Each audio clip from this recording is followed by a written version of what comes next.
तो welcome back नाजरीन। हमारी बात हो रही है OIC के इजलास पर, मुसलमान ममालिक यहाँ जो इजलास में पाकिस्तान में आए हैं उन पर। तो नाजरीन, रूस और यूक्रेन का मसला है, तो इस हवाले से मुस्लिम उम्मा या OIC क्या किरदार अदा कर सकती है? जी, यूक्रेन और रशिया के जो ज़ाती मामलात हैं, हमें उनमें उलझने की कोई ज़रूरत नहीं है। और देखें, यूक्रेन एक वक्त में रूस का हिस्सा था। अब सिचुएशन थोड़ी मुख्तलिफ हुई। जब यूक्रेन अमेरिका का या दूसरी मगरबी ताकतों का आलाकार बनने जा रहा था, तो रूस ने तो उनको सिर्फ रोका है कि आप एक आज़ाद कंट्री के हैसियत से अपना रोल प्ले करें, रहें, खाएं पिएं, मौज करें और किसी का आलाकार बनने की कोशिश ना करें। ख़ासकर इसकी सिचुएशन में जब कैफ में उसके कैपिटल के इर्द गिर्द तनसीबात बना ली गई अमेरिका की तरफ से या मगरबी दुनिया की तरफ से, उन तनसीबात का तकलीफ़ न सिर्फ रूस को थी बल्कि चीन को भी थी। अगर देखा जाए तो इस जंग के पीछे अकेला रूस नहीं है, कुछ और कैरेक्टर्स भी इसमें हैं जो सामने नहीं आ रहे और वो उसको सिर्फ राह रास्त पर लाने की कोशिश कर रहे हैं। उनका मकसद उनको ख़त्म करना नहीं है। देखें, इतने दिनों की जंग में कितने लोग मारे गए। रूस तो पूरी कोशिश कर रहा है कि कम से कम जाने नुकसान हो। वो तो लोगों को उन अपने जो गए हैं लोग छोड़ के, रूस मुखालिफ लाबी है, उसको राह रास्त पर लाने की कोशिश कर रहा है। उनको सिर्फ यही कह रहा है कि आप मगरबी दुनिया का जो पलड़ा है उस तरफ से जाने की बजाय आप मेरी तरफ आएँ, मेरे हमसाए हैं, मेरे मसाइल आपके साथ दो चार करें, हम इंशाल्लाह हल करेंगे। और वो हल करने की पोजीशन में भी है। और उसका मकसद मेरा नहीं ख्याल कर जाती उस पर कब्ज़ा करना है। अगर कब्ज़ा करना मकसद होता तो यूक्रेन तो इतना सा कंट्री अब तक कब तक वो कब्ज़ा कर भी चुका होता। सही। तो मुस्लिम ममालिक अपने इशूज़ हैं, ये यमन और सऊदी अरब का इशू चल रहा है, शाम में बदअमनी है, इसी तरह ईरान और सऊदी अरब की टसल है। तो इसमें जो OIC है क्या किरदार अदा कर सकती है? असल में देखें, जो आलमी कैरेक्टर्स हैं, आलमी एक्टर्स हैं, वो इतने ये अरब कंट्रीज़ को सुकून से नहीं रहने दे सकते क्योंकि उन्होंने असला बेचना होता है। आपने पिछले दिनों देखा जब ट्रंप की हुकूमत थी, ट्रंप साहब आए अमेरिका में, एक ही विज़िट में 12 अरब डॉलर का असला बेच के सऊदी अरेबिया को। इसी तरह उन्होंने कतर को भी कहा, इसी तरह उन्होंने UAE को भी असला बेचा। हालांकि वो नकद पैसे उन्होंने कम दिए लेकिन किस्तों में देने तो होते ही हैं। अमेरिका का मेन जो बिज़नेस है वो असला है, पूरी दुनिया को असला बेचता है, असला सप्लाई करता है। और वो छोटी छोटी जंगें लगी रहेंगी तो उसका असला बिकता रहेगा। जब ये मसाइल हल हो जाएंगे तो वो कहाँ अपना असला बेचेगा। तो अब तो अरब ममालिक इसराइल के साथ अपने ताल्लुकात बना रहे हैं, तो क्या मुस्तकबिल में मज़ीद कोई इस्लामी ममालिक इसराइल के साथ ताल्लुकात बहाल कर सकते हैं? हो सकता है जो सिनेरियो चेंज हो रहा है उसमें कोई और ममालिक भी आ जाएं। जैसे तुर्की में उसका सफारत खाना भी मौजूद है इसराइल का, हालांकि तुर्की ज़ाती तौर पे उसको बुरा समझता है। मिस्र इस तरह करीब आया। इसी तरह एक सऊदी अरेबिया में भी एक नहीं, मैं यहाँ आपकी बात काटूंगा। जो तुर्की है उसके तो तिजारती ताल्लुकात बरकरार हैं, वो ताल्लुकात रखे हुए हैं, बयानात की हद तक मेरे ख्याल में उसकी मुखालफत है। असल में जो तुर्की है, तुर्की के आज के ताल्लुकात नहीं है इसराइल के साथ, बहुत पुराने ताल्लुकात हैं। अगर उसके ताल्लुकात ना रखने होते या ना बनाने तो पहले दिन से ना बनाता। वो तो अरबों के मुखालफत में मेरा ख्याल ज़ाती तौर पे है कि वो इसराइल के करीब है। अगर सऊदी अरब इसराइल को तस्लीम करता है, इसराइल से ताल्लुकात बनाता है, तो पाकिस्तान को क्या करना चाहिए? बस देखें, ना तो सऊदी अरब उसको तस्लीम कर रहा है, ना उस तरह वो ताल्लुकात बना रहा है। बैकडोर डिप्लोमेसी चल रही है उनकी, वो चलती रहेगी। इस तरह सऊदी अरब खुल खुला के इसराइल को तस्लीम नहीं कर सकता।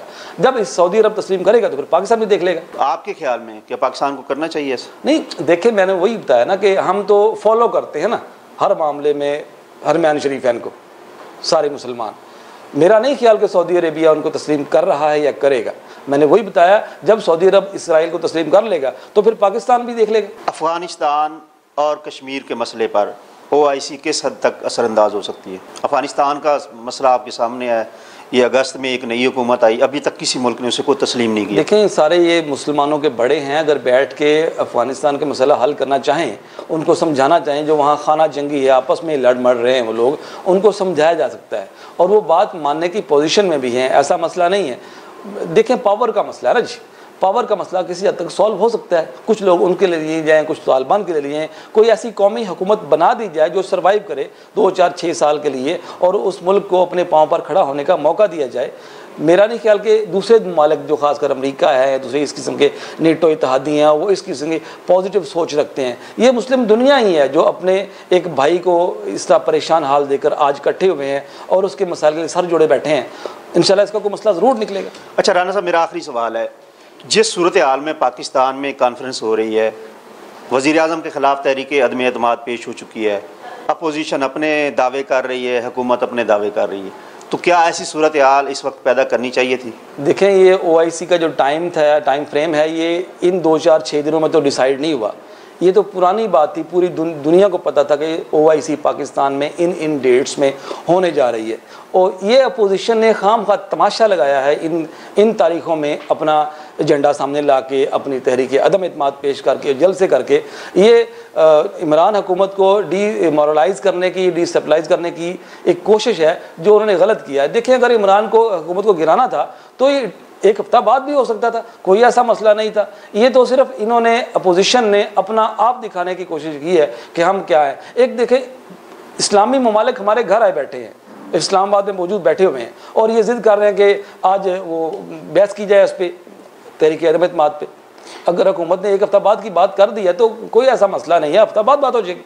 अपोजिशन ने तो एक कदम पीछे हट के कहा कि हम उनका इस्तकबाल करेंगे, उनको हम ये बातों की हद तक है। अगर ये वज़ीर दाखिला उनको हलाशेरी दे रहे हैं, भैया वज़ीर दाखिला में भी उतनी सेंस नहीं है जितनी उनको होनी चाहिए थी। मैं पहले भी कह चुका हूँ कि वो अभी तक अपने आप को कॉबॉय समझते हैं।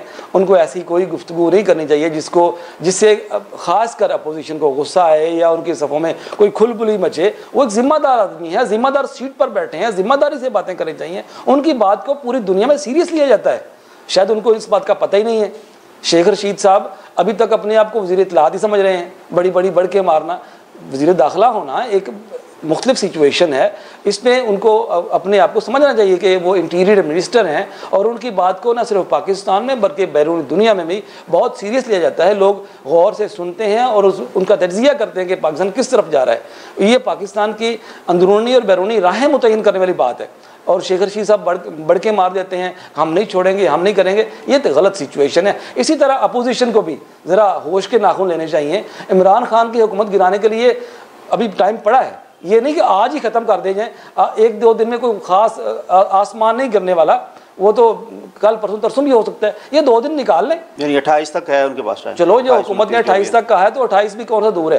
तो राना साहब, आपका बहुत शुक्रिया, आप हमारे प्रोग्राम में तशरीफ़ लाए। Thank you. तो नाज़रीन, ये था हमारा आज का प्रोग्राम जिसमें हमने OIC के इजलास के हवाले से डिस्कशन की, OIC के मकासद, OIC के एजेंडा और OIC के क्या असरात पड़ सकते हैं पाकिस्तान में या आलमी दुनिया में।